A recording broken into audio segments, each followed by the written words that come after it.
This is J. Krishnamurti's third public discussion in Saanen, 1974. What shall we talk about together this morning? Just a minute.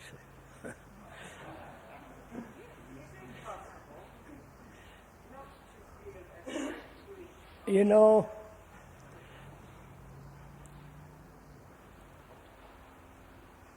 the utter chaos that exists around us in the world, sometimes little less, sometimes more. We human beings have created this society, the misery, the poverty, the extraordinary sense of brutality and wars and all that. And out of this chaos, one hopes there'll be someday some order. And we don't feel, as human beings, responsible at all.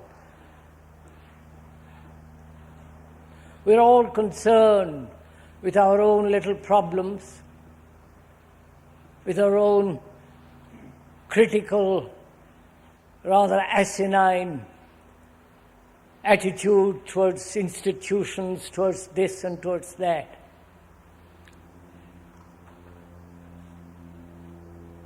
And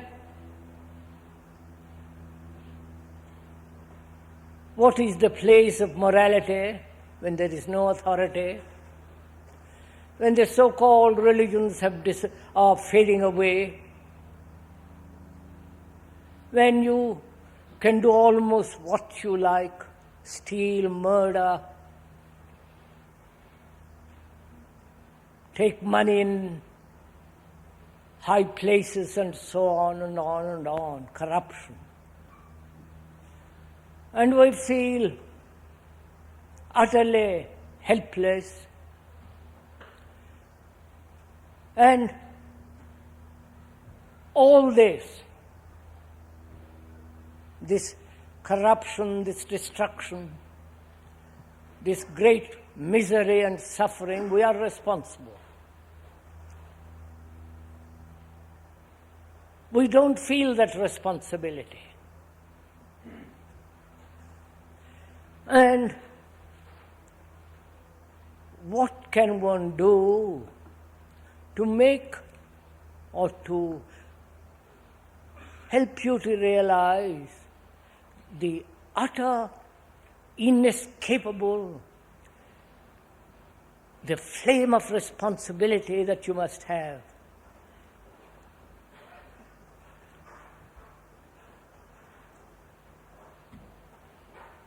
Now, if you could, this morning, give some thought and dialogue or conversation about this matter, I think it would be worthwhile. Because our problems are the world's problem. That's an absolute fact. Unless our minds radically undergo a change, we'll maintain this corruption, the brutality, the appalling confusion in the world. So, how does one, in what way can one feel this overwhelming responsibility?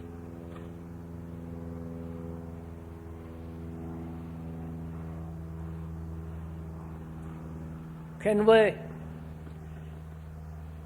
talk about that?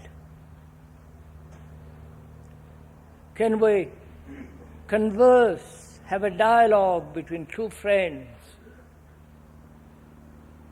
Not merely intellectually, verbally, but actually to see how one can bring about in oneself this flame of responsibility.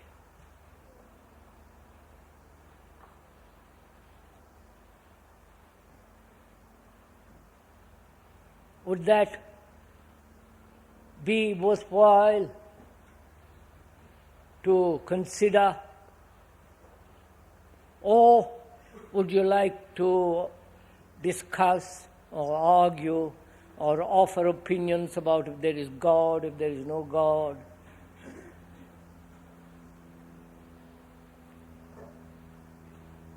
Or economically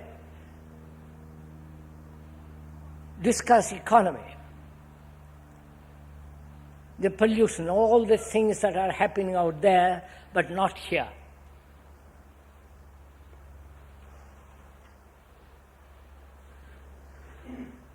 Right?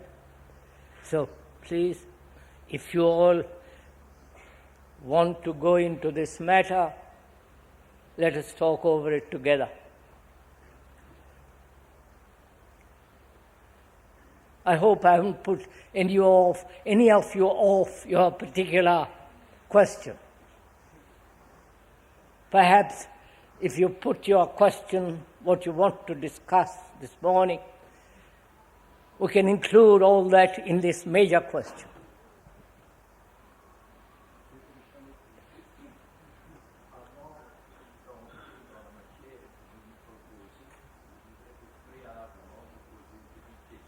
Je vous en prie.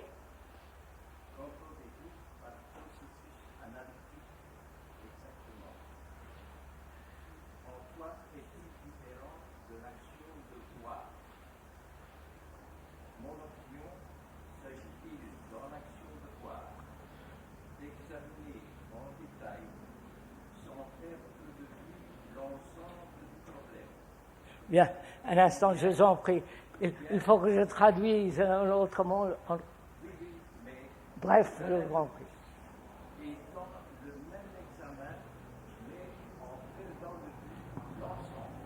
Can we go into detail, keeping a general perception of the whole?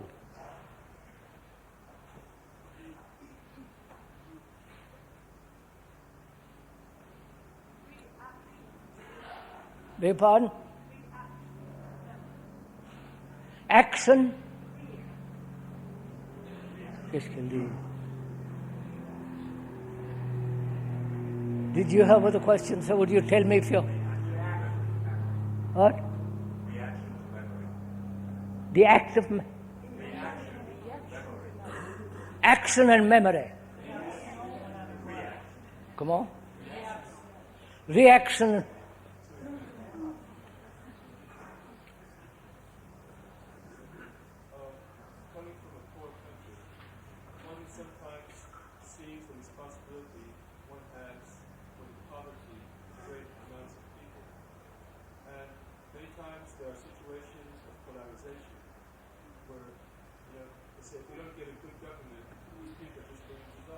One comes from a poor country and governments are incapable of dealing with the matter. What is one to do?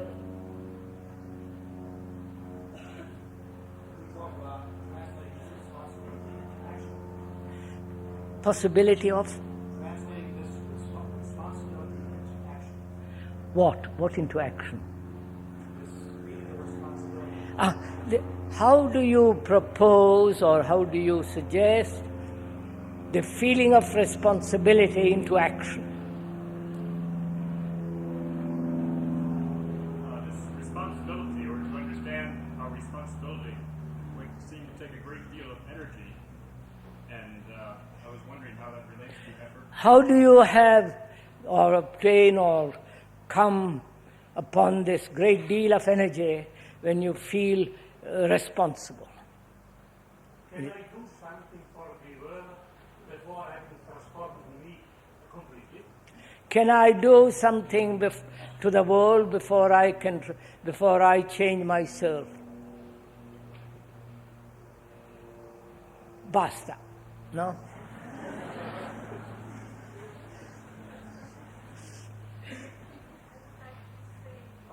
Comment?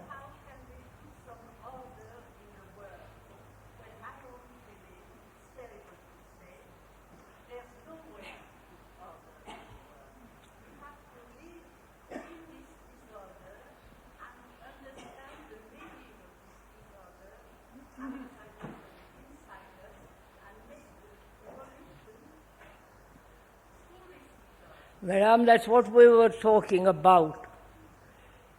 There is disorder outside and disorder inside. The inside disorder has created the outside disorder. The two are not separate. The disorder out there is disorder in me or in you. And the question is, what do we do about it? We expand on we are the world is us. Yes, unfortunately I have said that. I think that many people here really don't understand what you're talking about. They have some mystical idea that they are, in actual fact, connected to this world itself. You have said the world is you and you are the world. And I'm afraid the questioner says that most people don't understand that statement.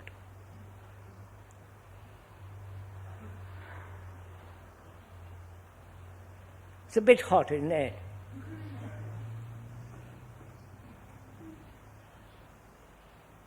Look, sir, you have put many questions. To observe the whole and yet be concerned with the detail, as that gentleman pointed out. What is one to do when governments throughout the world are not concerned with poverty, with the solution of hunger? Actually, they talk a great deal about it. There have been organizations, but people are still starving, and so on. And would you also please explain or go into the world is us and is you and you are the world, and so on.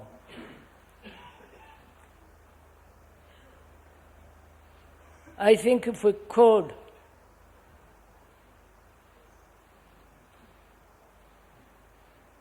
see the world as it is and ourselves as we are, and not a division or a demarcation between the world and me and you, but we are all involved in this. We are all in the same boat. And realizing that, not intellectually, not verbally, not theoretically, but actually, to feel this actual reality that we are the world and the world is you. And I think when one feels that, then the responsibility begins to awaken. Now, can we discuss that? It comes as, in that will include how to observe the whole and yet not forget the detail. What can the governments do to abolish poverty and the United Nations? I hope there is nobody here from the United Nations. I have a great friend who is on the top of the United, but he's not here. And what can one do? Realizing the responsibility, and what is the response of that responsibility in action. This is what we are. Shall we go into all this? Does it interest you?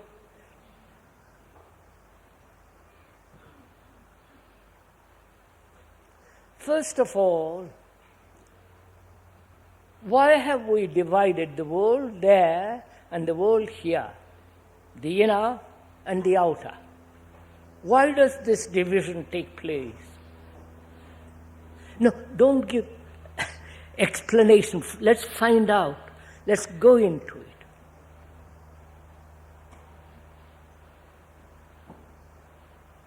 You know, this has been a great problem.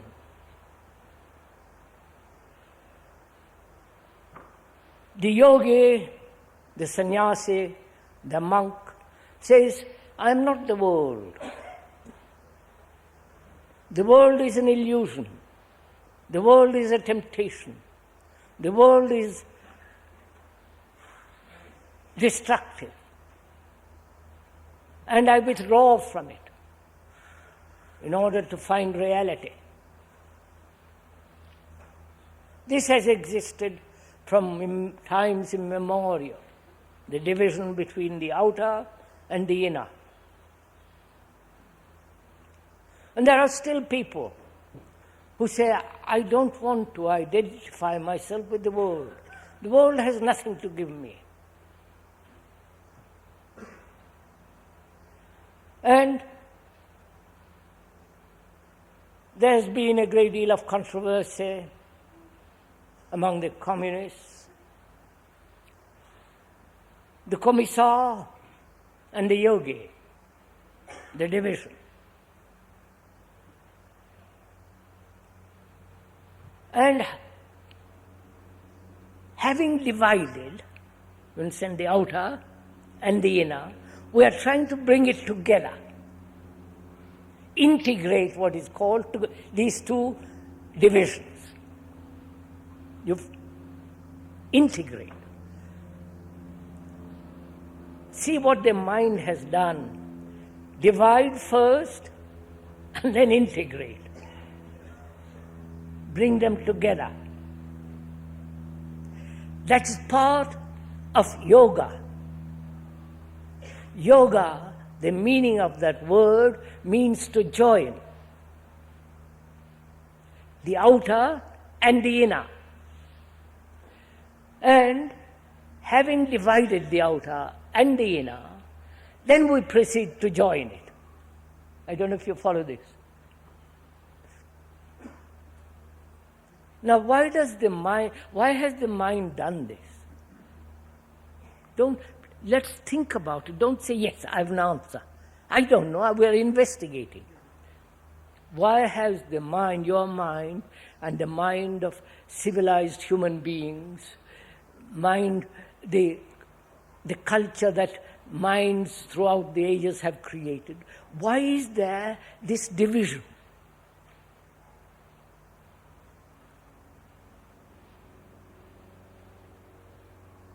The division is an actuality.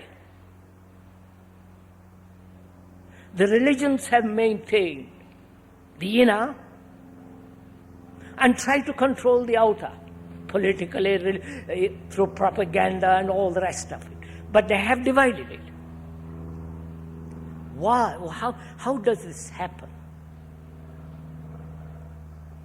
When you say, I must meditate, you are discarding the outer and running away into some inner nature. I don't know if you follow all this. So, I think it would be worthwhile if you would give your attention to find out for yourself why this division existed from ages.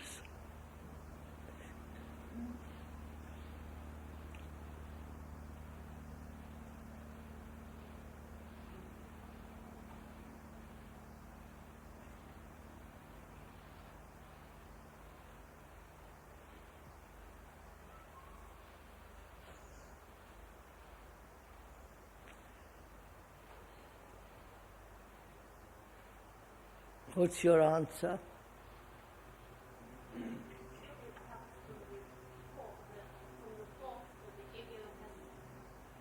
It may be, the questioner says, the very actual process of thought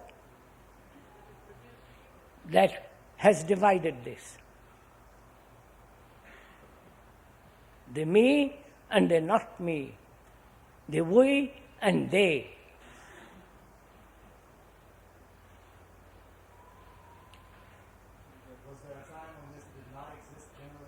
Was there a time when this did not exist? I don't know.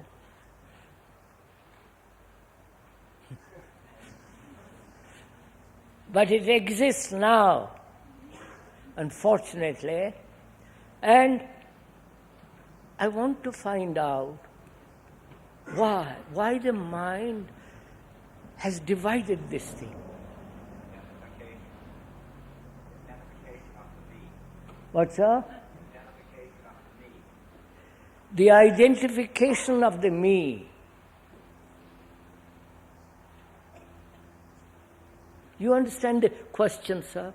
The full implication of this question. See how, now it requires little investigation. If you don't mind to kindly pay attention. The world we see, we touch, the world of senses, the world as it actually is, the technological world, the scientific world, the business world, the artistic world, the world of education, entertainment, all that out there. I think I'm talking at a very early age. A child learns to identify himself separately and develop ego at a very early age. That is, the identification of the me and the development of the me, a gentleman says, is the cause of this division. Is the me different from the world?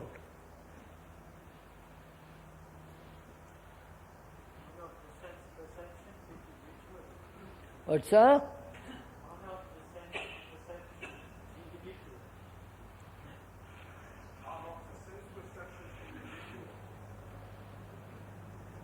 Are not the same individual.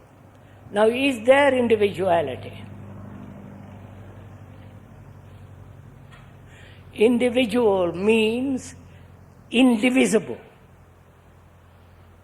A human being who is not fragmented, who is whole.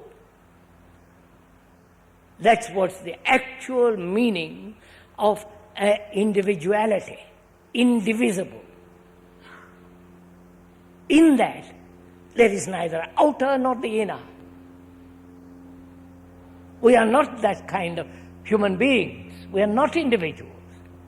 Individual also means unique. We are not unique. There may be a unique genius, a gifted or talented person, that's a freak. But as human beings, we are not individuals at all, in the real meaning of that word. So I'm asking myself, I'm asking you, why does this division take place? Why am I not satisfied with the outer completely? You understand?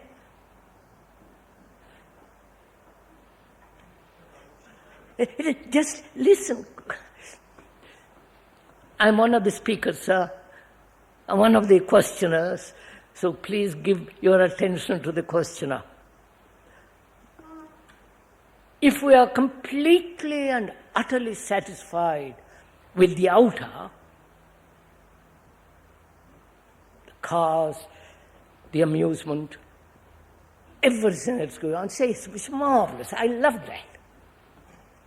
And many millions say that. Then there would be no inner, would there? Would there? Come on, sirs. I'm not laying down the law. I'm just asking. If I identified totally with my country and endowed that country with all the virtues, with all the beauty, with all the loveliness of everything, I'm finished. But I don't do that.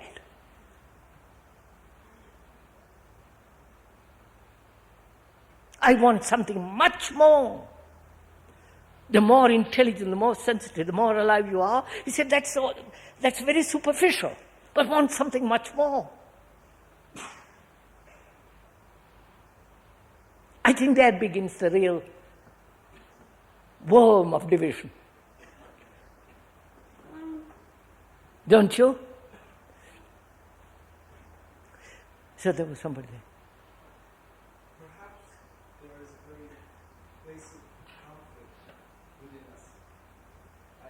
Perhaps it has to do with the origin of our energy, our sexual nature, and the role that society tries to put us through. And I think that we start off with a very big, vast field to work in, and we're forced through a very narrow city. I think it fragments us. So the moment we say that that toy is mine, there is the division. You follow? I wonder if you understand. Anastasia.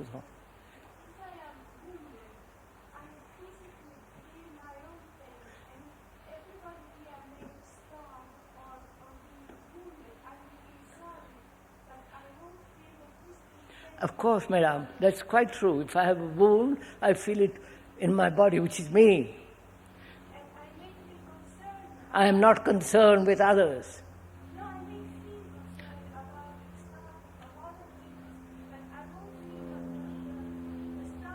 Yes, I won't feel the intensity of that pain as I do about myself with regard to others. You see, we're all offering opinions. We're not saying, look, let me find out, apart from Aristotle, apart from philosophers, apart from priests, apart from everything that has been said, I don't know, I haven't read those things, therefore I can come to it fresh myself. But you can't, because you're full of opinions, full of other people's ideas. So if you could put aside for the time being and say, look, why do I always think in these terms of the outer and the inner?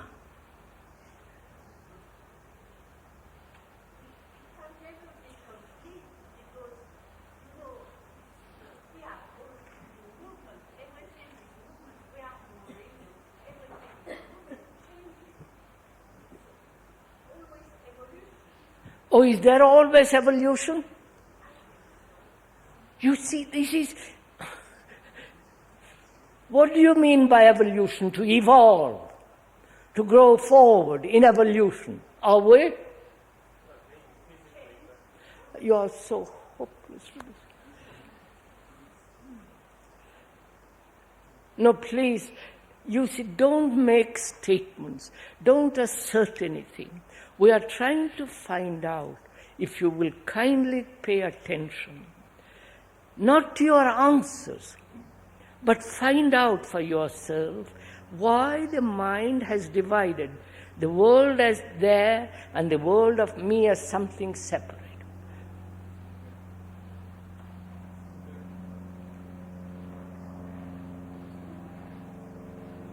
I think that this egoism that we understand too little about ourselves, and so we are ignorant. We understand so little about ourselves when we are ignorant. Is this ignorance that has separated me from the rest, from the world?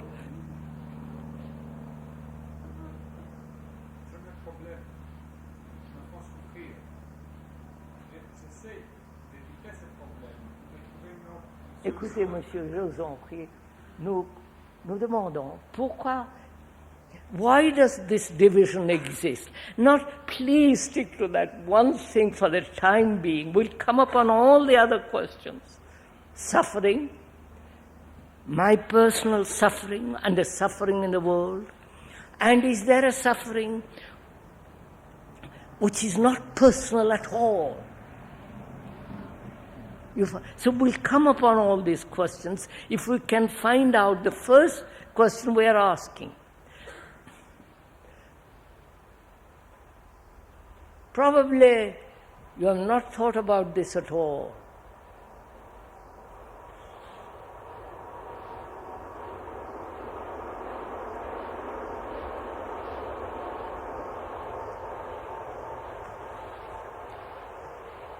Personally, I never thought, I never feel that the world is out there and the world is me separate.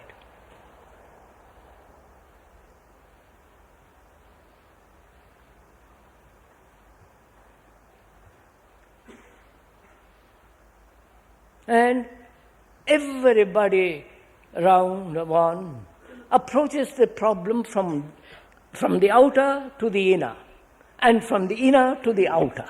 It's this endless ebb and flow. Not one constant stream. You follow? Not flowing back and flowing out. Now, this is what we have done. The division has taken place. I'm asking myself, who has created this division? God? The priest? The philosopher? The clever verbalizer? The erudite? Have they created this and created the structure as the outer and the inner, and we are educated in that and are caught in it? You understand? Somebody must have started this game.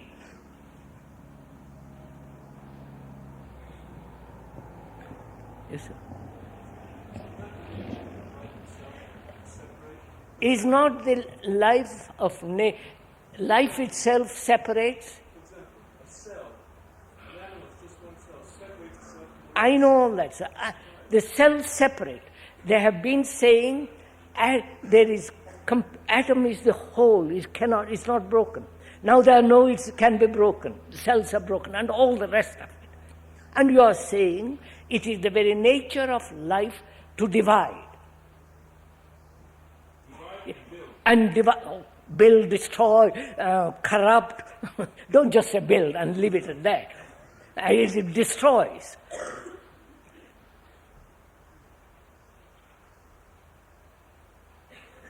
So you are saying it is the very nature of existence that creates this division. The very nature of life. The very nature of our daily life creates this.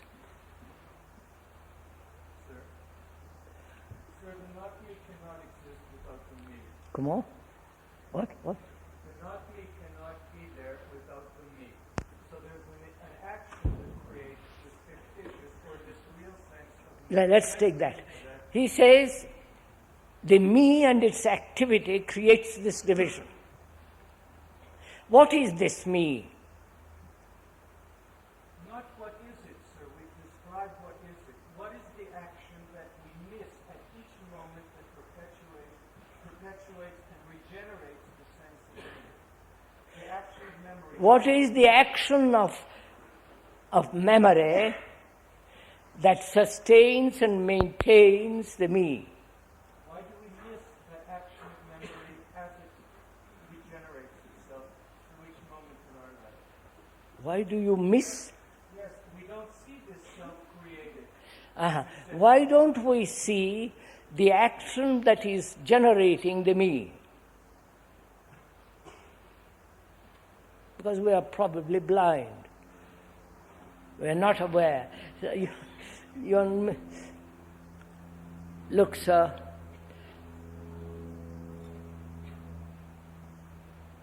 I think it begins, I'm just exploring, don't jump on me. I think it begins in the act of observation.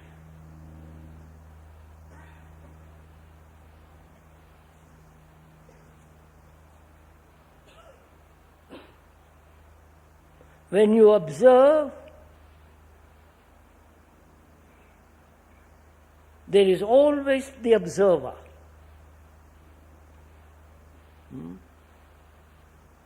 Just, I'm not laying down the law, please. Just listen to it and tear it to pieces. But first listen. When I see a mountain, when I observe a mountain, the word mountain springs into my mind. the word. The word has its associations. And those associations are stored up in the brain.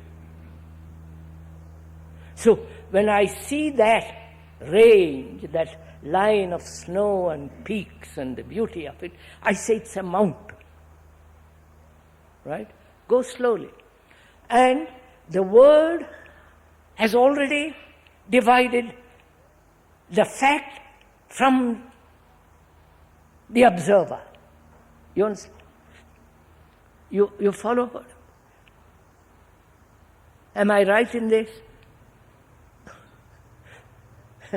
You understand what I'm saying? Word, or the screen of words, have separated the observer and the observed.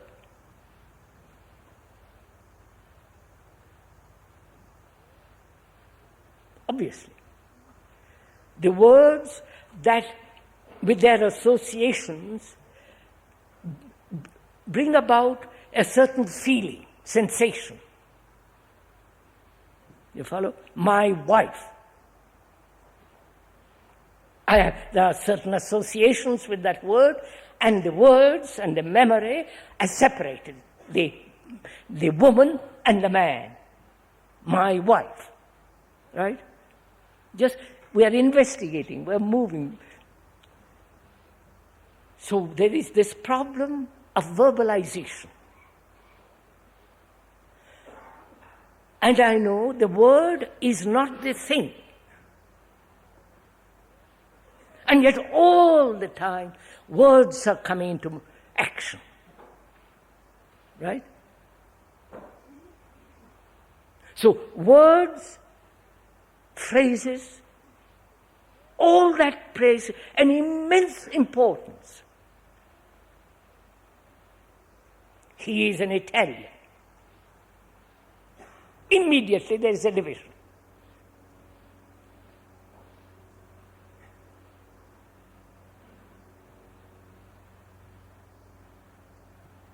Now, can the mind be free of the word, of the mountain, and look at it?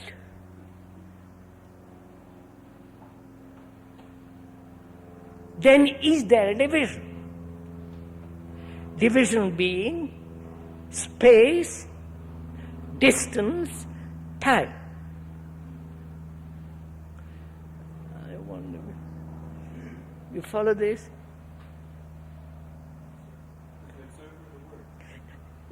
It will come slowly, slowly, sir. Patience. So I see the image I have is projected in front, which says that's a mountain. The image which I have about a tree divides. The image is my memory, knowledge, experience. And when I say it's my wife, the word is a symbol, an image, put together by various incidents, pleasures, and so on, which are all in the memory as words. So I'm questioning, I'm asking, the division may come into being when, with the word,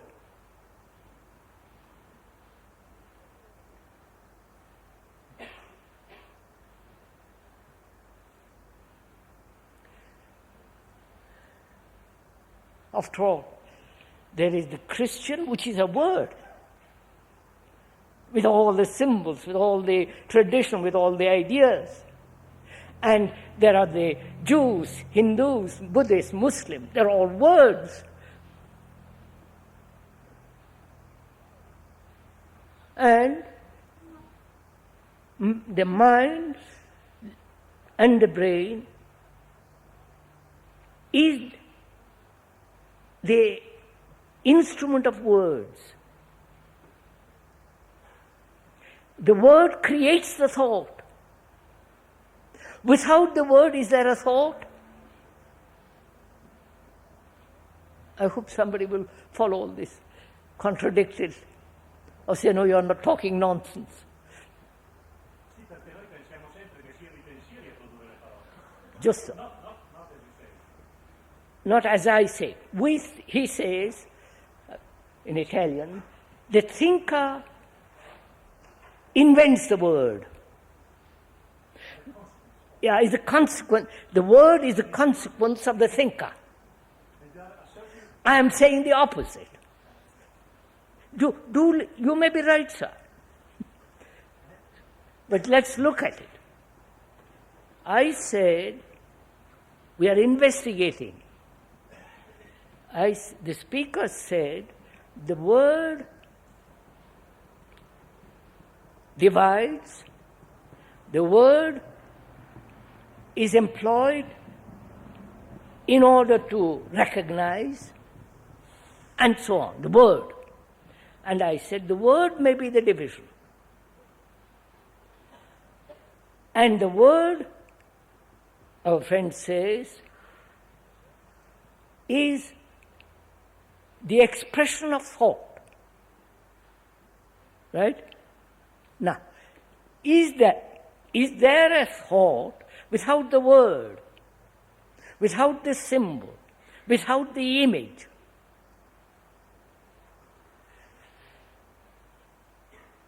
You understand?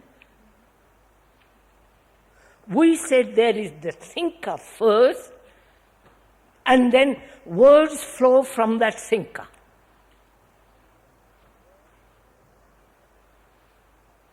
And therefore, those words divide people. The words being labels, etiquette, images. Now that is a generally accepted tradition all over the world. The thinker is the employer of words. The thinker is the maker of words.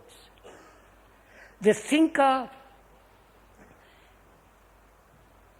uses the word to convey his thoughts.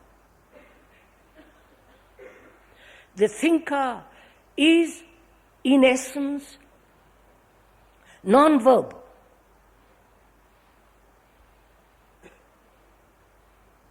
Is that so?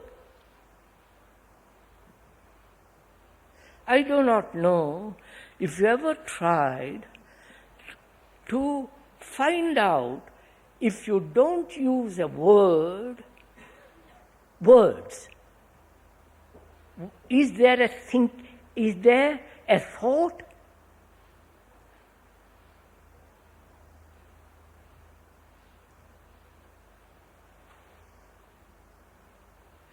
When you look at that mountain, there is perception, sensation, and the actual contact, physical contact with the mountain, the stone, the river, the tree. So, seeing, sensation, contact sensation, and from that, this whole question of desire arises. Now, can the mind observe? Please listen to this.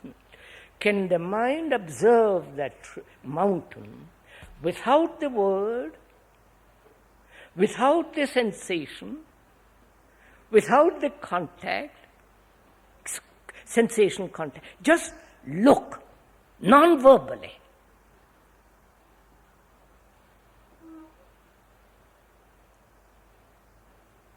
Sir, can we not ask something else? Can we not ask whether the mind can be aware as these words are forming, and therefore that may dissolve the words because they're recognized as a meaning derived from the past that then presents itself as real in the present? Look, sir, put it much more simply. So what you're saying is correct. Put it much more simply. I use the word communist. or the German, or the Russian, or the American. And I'm immediately put him into a category, and I think I've understood him. You follow? So, my mind is incapable of looking without categorizing. Yes, sir. What, sir? Of course, of course.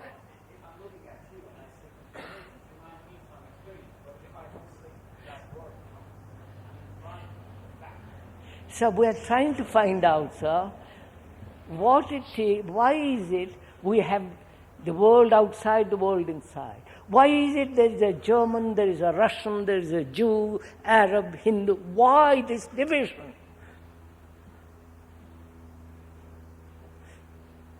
The Catholic, non-Catholic, and all the rest of it.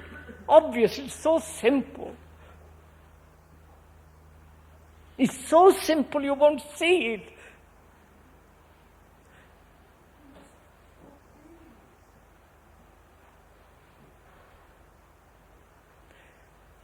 The form, right? The form of your face, your body.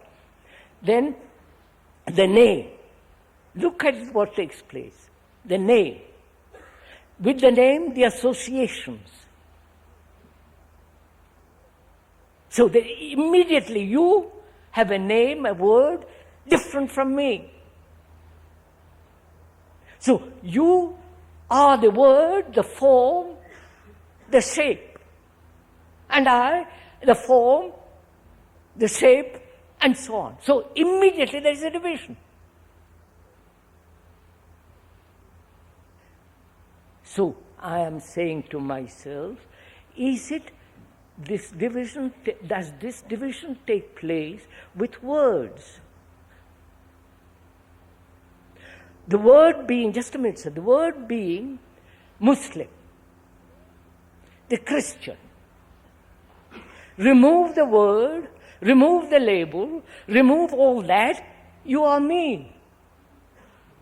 Because you have your problems of suffering, pain, anxiety, despair, hope, criticism, all the rest of it.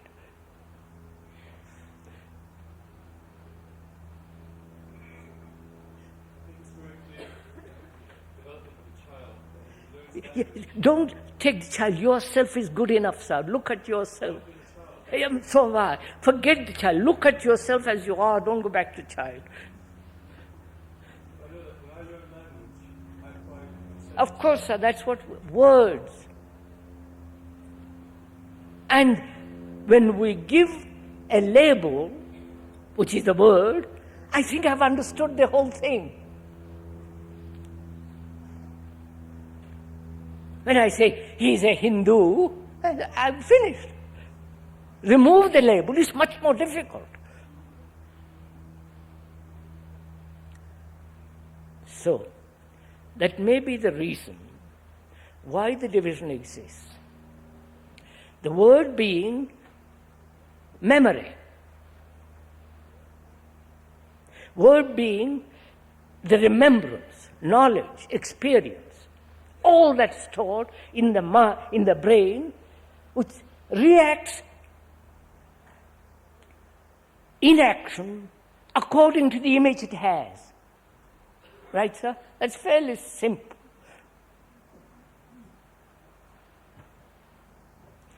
I have an image about myself, if I have. I have an image about myself. Noble, ignoble, despair. I am not worthy. I am not capable. I am noble. I am great master of everything. I have great many images. And you have an image about yourself. The image is the memory, the experience, the accumulated knowledge stored up in the brain cell as memory, obviously. So, when I look at you, I look at the image which I have. Through that image, I look at you.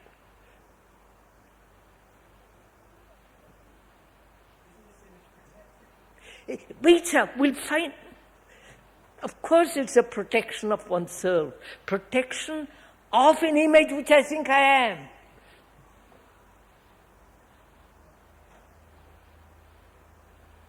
No, please, sir, look at that first. Before you ask questions, see if you have an image about yourself. And what kind of image you have about yourself. How it is put together.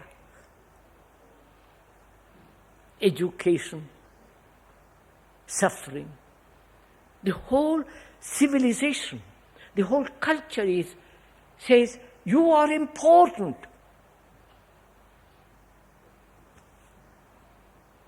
And the other culture says, you are not important, but the state is important. Which is again just words.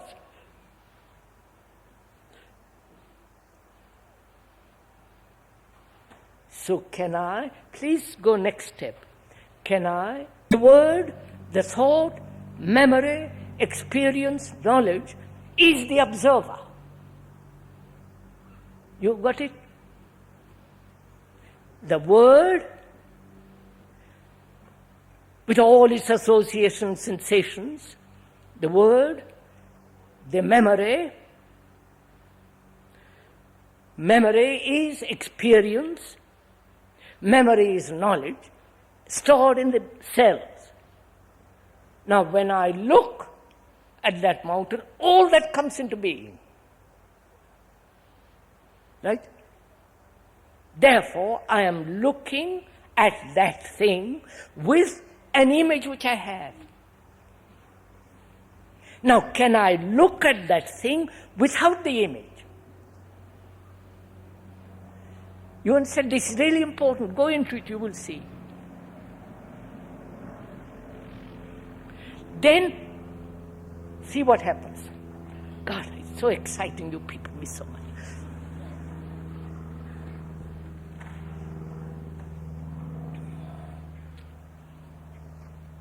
Now when one looks at the mountain, there is space, distance, and to cover that distance, time is necessary. Physical distance, physical space, physical time.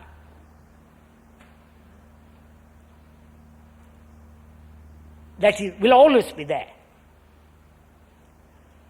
Now, when there is no word with its associations, sensations, contact, memory, all that coming into being, what takes place when the observer is not but is merely observing?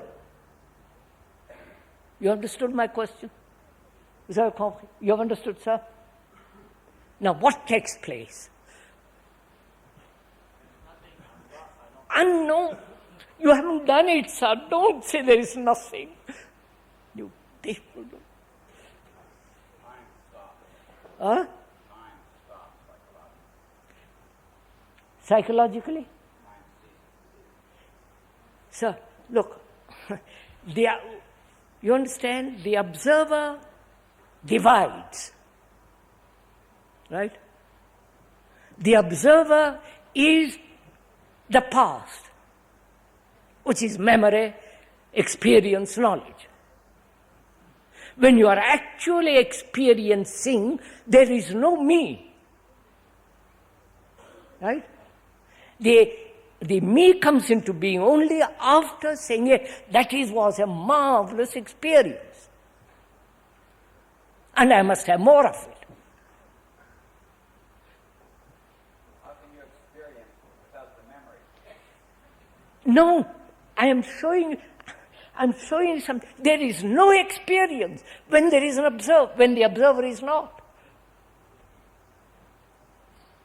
Experience implies a recognition, right?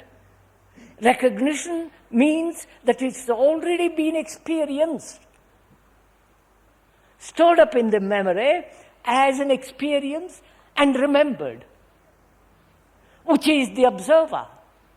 Now, when the observer is not, what takes place? Yes, sir? Have that sensation when listening to music or seeing abstract form? Well, all right. When you are listening to music or looking at an abstract form, leave the abstract form for a minute. When you are listening to music, what takes place? When you are actually listening to a piece of music, that with all, what happens? You go to concerts and listen to music, pop or otherwise. What takes place? Huh? It becomes part of you. It becomes part of you, it is said.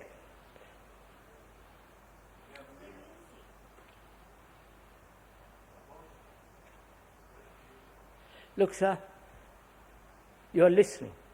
Mozart, Beethoven, or the modern pop, if you like that kind of stuff. And you listen. What takes place? Do you listen without remembrances, without emotion, without romanticism, without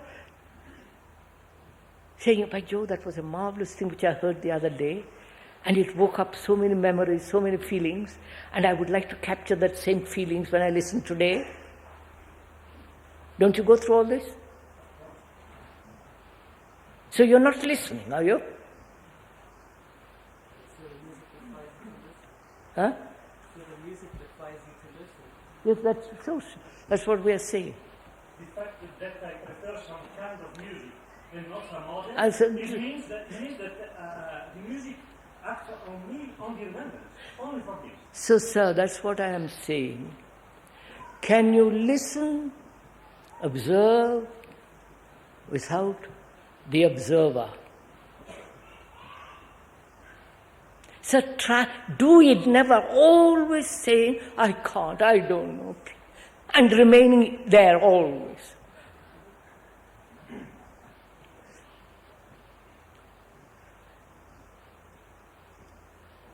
You see, you are not pioneers, you are traditionalists. You don't say, let's find out. So when you say do it, I don't understand what it is you want to do. I'll show you, sir. Very simple. When you look at that mountain, can you look at it without not saying only the word mountain, but actually not having the image of it? When I've seen myself trying to look at the mountain without the image. Yes, I understand that. But go beyond that. Don't try, just look. Find out if you can look without a single image. That's fairly easy, you understand? To look at a mountain. But can you look at your friend, wife, husband without that? It's much more demanding, much more. You follow? It's mind. You need to have an astonishing energy and attention to look.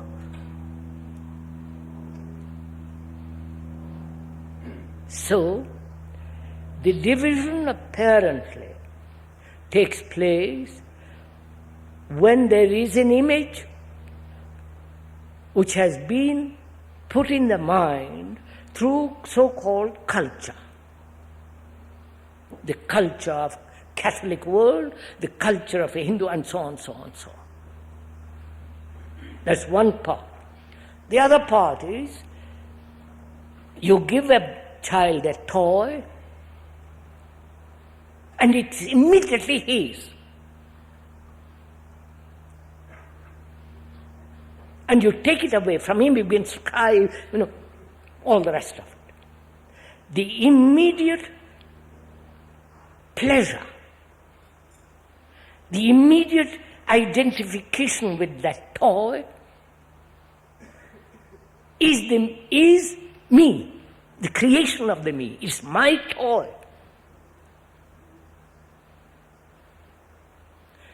the toy, the house, the car, the various possessions, and so on, so on, so on. Moment there is an identification with the toy, the whole process of the me begins. Right, sir? So that's another problem. And that divides as mine and yours. Then there is another division, which is the ideological division. You are a communist, Marxist, or a Maoist, and I am not. I am a somebody other Maoist. And there we are. And there is another division. Division as my God and your God. My Guru and your Guru. And my Guru is better than your Guru, obviously. And there is the division of nationalities and so on. There it is. All depending, please listen to this, we're going to discover something. All depending on my conditioning by the culture which has conditioned me, and according to that conditioning, my temperament, my idiosyncrasies are reaction to that conditioning. You understand? And I say, yes, I am a devotee, and I am an intellectual. You follow? The division. According to my conditioning, the response according to my conditioning is the temperament, is the character, is the tendency. There I am. I have built myself into a perfect cage around myself. That is me. And that me separates you from the you who are the different. My goodness, see what we have done. And then we say, we are brothers.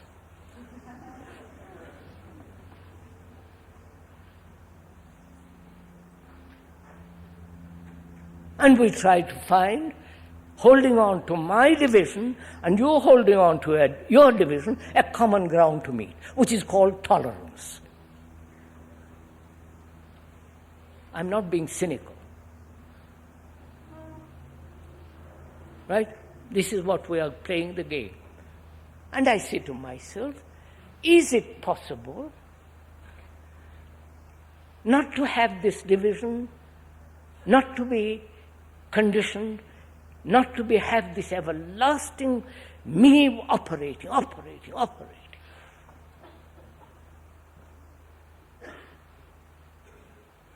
Not unity. When the reason for division ceases, I don't talk about unity,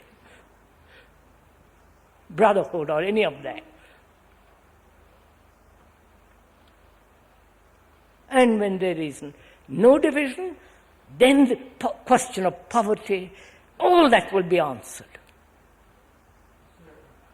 You could say the image shapes our behavior because it creeps in the back door. What, sir? You could say that the image shapes our behavior because it creeps in the back door. Of course. Could you go into that? How does it get by? The image shapes our behavior. Of course. The image shapes our behavior.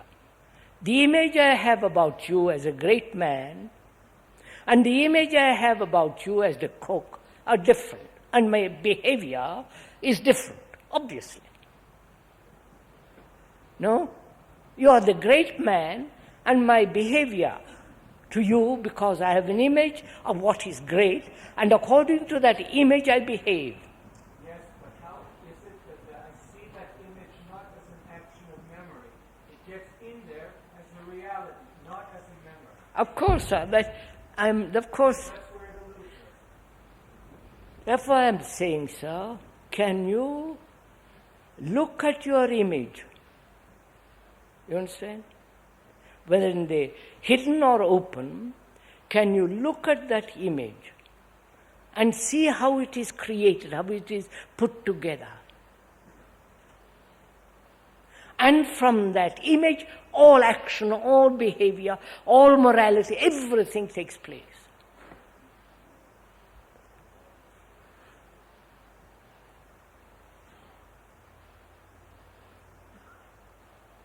So, morality in this chaotic world has no place. But morality has a place when there is no image at all. I don't know if you're following this. Very interesting. Do you want to go into it?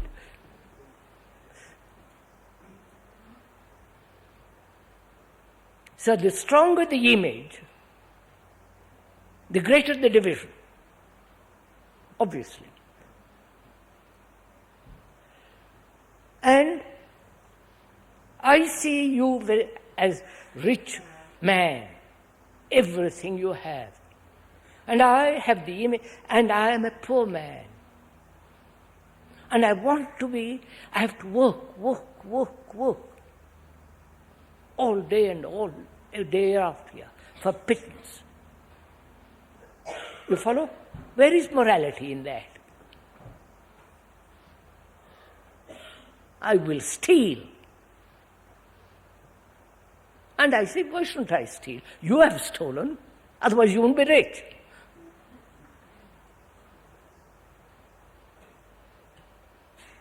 So we have lost, there is no morality there, is there? I wonder if you're meeting all this.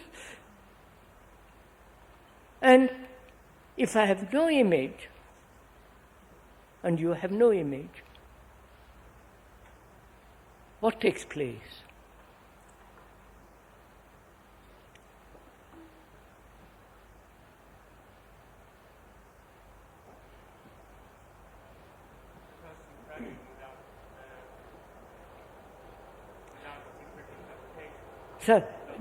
Sir, look, you can't answer this question honestly if you have an image. You can speculate about it. You can theorize about it. But if you have literally no image of yourself at all, and I say that is utterly possible, and then there is no motive to be moral. You are moral. I don't know if you understand this.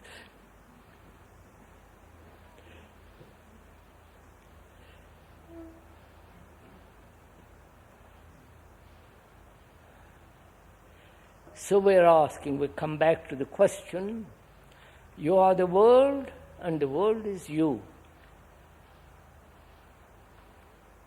The world is out there and the world of you is here. The division takes place through this image, label, identification with a race, with a group, with an ideology, which are all the images which you have built in yourself, or society has put it upon you through education, and that society is your past generations have created. So it is you. Now, when you see the effect of division, see it, actually observe it. The rich and the poor, the Catholic and the Protestant, the communist and the capitalist, the Hindu, the Jew, the Arab, the world which is so divided. It's our world to live on, to be happy. When you see that, and you realize that this division exists because of your various subtle and obvious images that you have, then your responsibility is to free yourself from that image. Absolutely. And when you feel the responsibility, then the flame of that will burn every image. The flame is energy. Yes, sir. It takes a great amount of energy to have this awareness. It takes energy, as you said. No, just a minute. No, wait a minute. See, you have used the right word. Just a minute, sir. Am I aware of this whole thing? Not only the details, as the gentleman asked. The details we have looked a little bit. But are we aware of the whole thing with the details? Or we are just looking at the map as though from outside? You understand the difference? Am I aware of this whole process taking place in me, inside my brain, in my whole structure? Or is it a verbal communication which you are accepting? You see the difference? If you are accepting a verbal description, then you will go home with your image. But if you actually are aware of this whole phenomenon which we have described this morning, somewhat in detail and also expansively, then it is you are aware without the word, without any choice. There it is. Are you aware of that? If you are not, why aren't you? Don't say I'm lazy. I'm afraid. I don't know what will happen.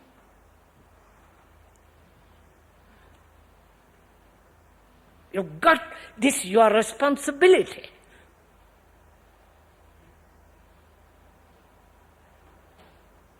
As a responsibility as a human being, living in this world, having created this appalling misery for everybody, and you say, well, I'm sorry, I can't do anything about it. Good morning, and walk out. I think it's because our innocency was so ruthlessly destroyed. What's that? I think it's because our innocence was so ruthlessly destroyed when we were very young. That fear remains with us. We can't see beyond that. Our innocency from childhood has been destroyed, and therefore we are afraid from childhood. And that cannot be got rid of, right? That's a traditional acceptance. My mind refuses to accept that it cannot be free of anything. I agree. I think that's the basic part. So if you are saying that is the basic thought, then is fear. Can the mind be free of fear?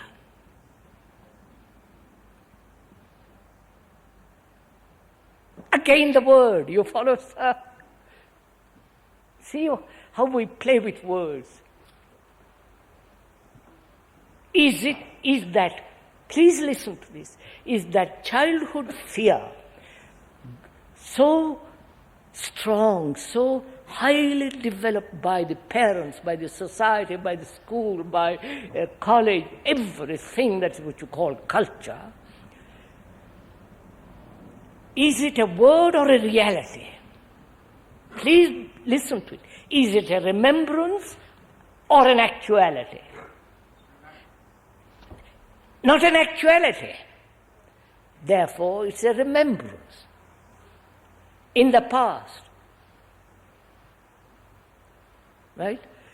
If it is in the past, is it possible? Let me put, why does the past pay such tremendous importance? Obviously. So you are living in the past and trying to answer the problems of the present. So division takes place.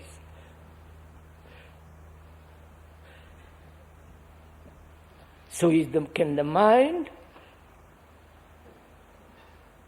see, actually see, not verbally see, actually, comes to grip with it, that your fear is always a remembrance. Oh, just a minute, sir. Do watch it in yourself, sir, for God's sake. It's always a remembrance which is in the past. So your brain is living in the past. The brain cells are the past. And the body? Huh? Just the brain, or is the body involved? Of course. Brains includes the body, of course. No. Just a minute. I'm going to go into that. Just a minute. So, there is a division through remembrance. The remembrance is not the actual. The actual is in the active present, which is action.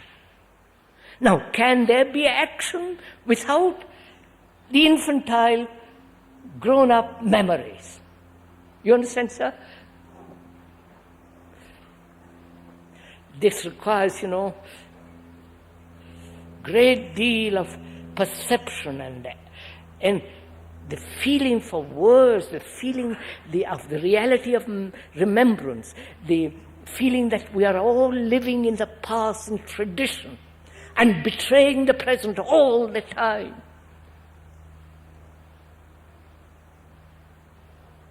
Just see, live it, sir. Put your mind into your heart, look at it.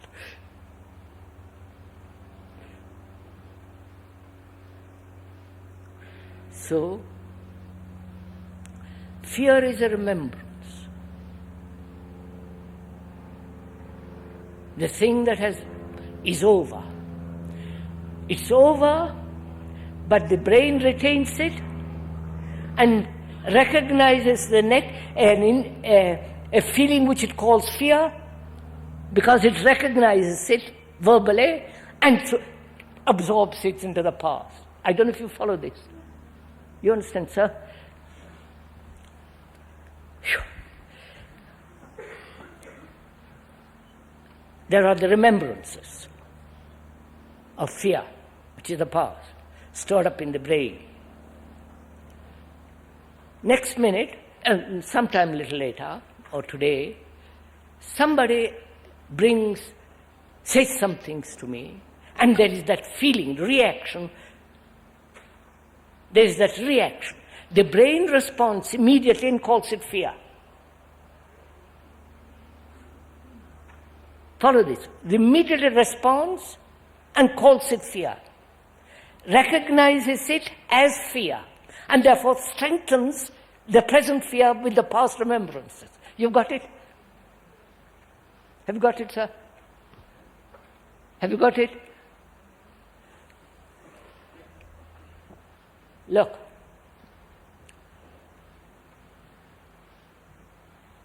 I see a snake.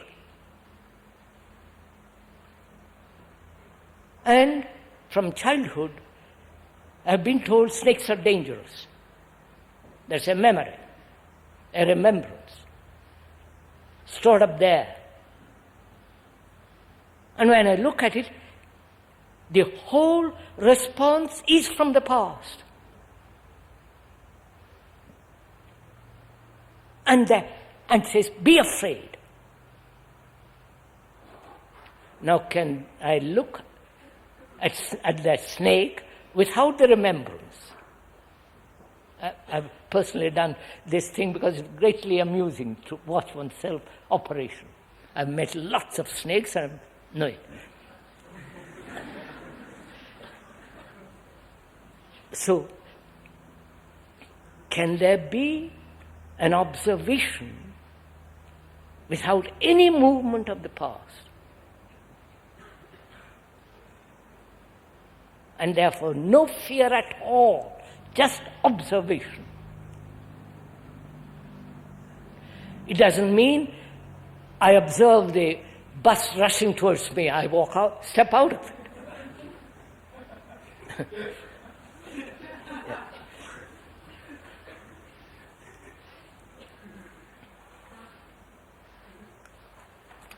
So, sir, we come to this point, which is, what is responsibility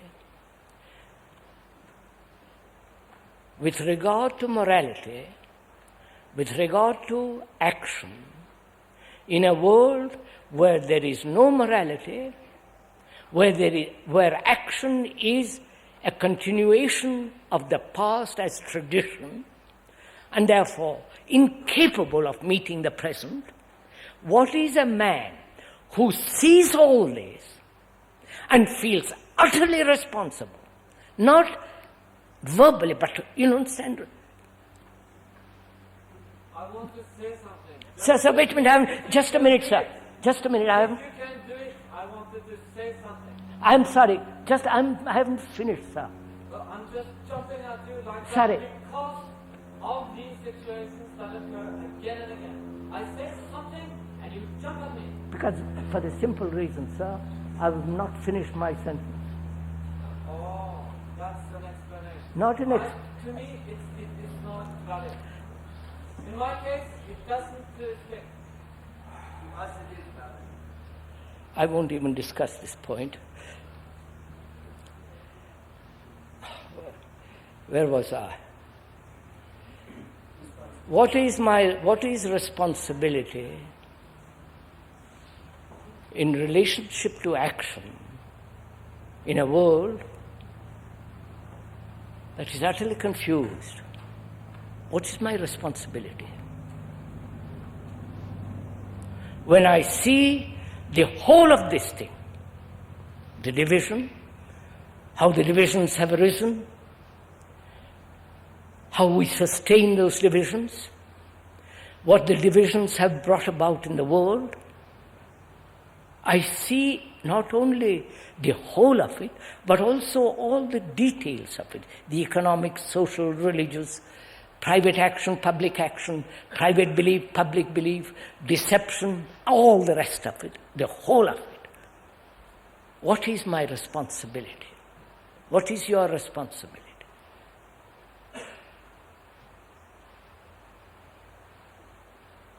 And if you say I have no responsibility, I didn't create the world. You have created the world. You are the result of the past generations. You can't say I'm not responsible. That's a very convenient way out of it. But if you feel totally responsible for the whole thing, not romantically, not sentimentally, not emotionally, but actually, you understand? There's a house burning and you have got to do something. You don't sit around and discuss who set the house on fire, whether it was a black man, white man, pink man, or what kind of beard he had.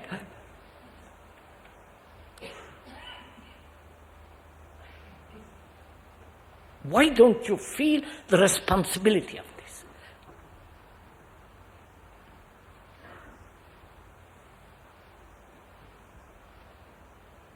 I'm afraid you feel responsible when it touches you drastically. Right?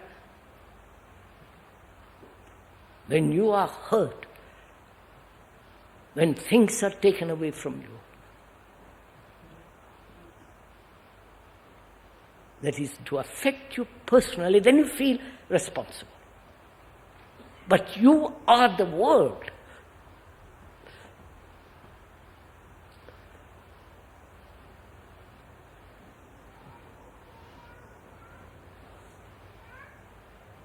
Now, sir, what was your question? I'm sorry.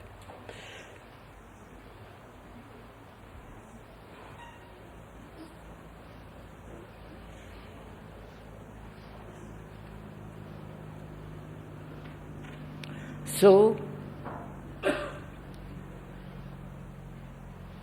in this world when authority has been rejected, when religions have no more meaning, when religions have become a circus, a meaningless repetition of something dead, when governments are corrupt, all governments are corrupt, some more, some less, when everything is so dishonest, hypocritical, how will you, feeling responsible, act? For God's sake. Retire into your private shell.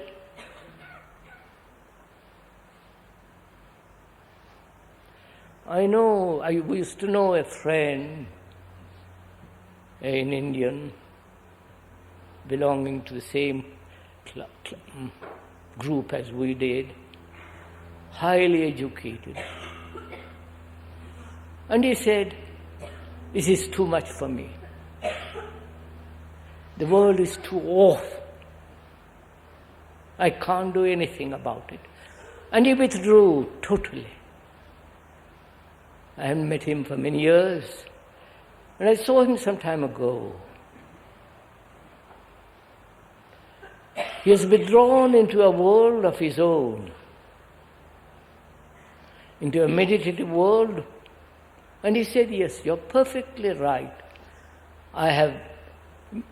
Through my meditation, I have hypnotized myself into an isolated state. You understand? I have no relation anymore. I am dead. And probably that's most of you will say. But as you are alive, active, respond to your pleasures and demands, you are also you are responsible for your pleasures, you understand? You want to fulfill them. Don't you? Your sexual pleasures, your vanity pleasures, right? There you feel utterly, totally responsible. So you have the energy. Only that energy you don't apply totally to this, to respond.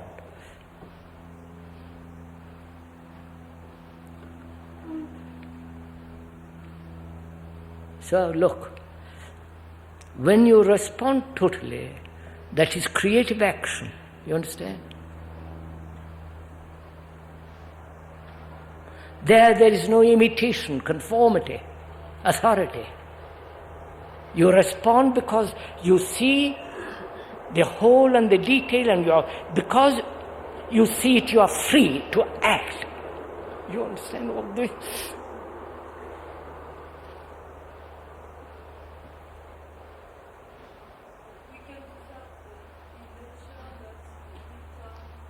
Bipan?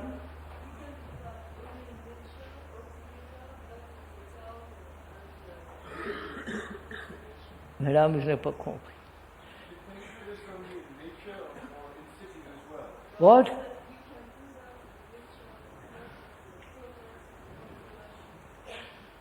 We cannot do this in a consumer society. What? She's saying we cannot do this in the consumer society. We cannot do this in a consumer society. And how will you change the consumer society? If you feel responsible for the consumer society, for the war, for everything that's going on,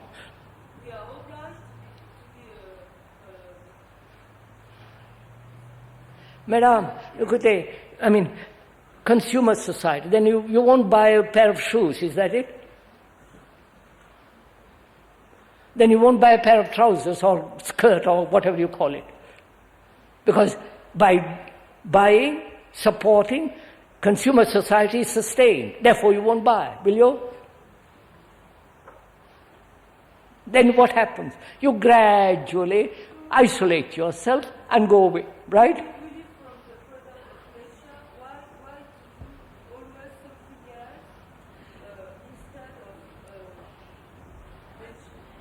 Madam, look, when you write a letter, put a stamp on it. You are maintaining war. Right? You are paying tax.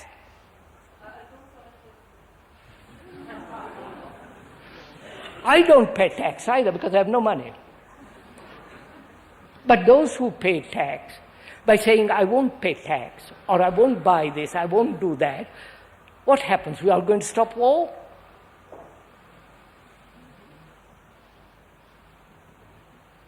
Or war is much more complex than that.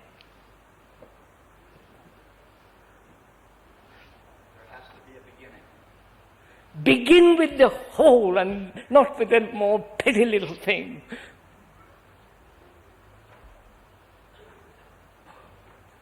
When you see the whole, there is intelligence. I think the conditioning of society is too strong for everyone to see the whole. So I've spent an hour and a half this morning. You mean to say you don't see this? I understand I see it, but does everyone see it? It's up to them. It's up to them. I can't force them. I can't bribe them. I can't push them. I have no motive to do that. I don't want to do that. When Gandhi did this very same thing that this lady is talking about, he lived he was a living example, and at least he effected change. I don't want to have an example. You want a miracle. I don't want an example, because if you are the example, then I want to imitate the example. I refuse to conform to the image that you have, that I have built about you as sir. So that's what I'm saying. When you see, please listen, sir. No authority, no example, no acceptance of following somebody as the right, and so on. I see the whole of this. But the example teaches. I don't want to teach you. That is our old, repetitive conditioning. We say somebody has to teach me. Wisdom cannot be taught. Wisdom comes when you understand sorrow. That's enough, sir, for today.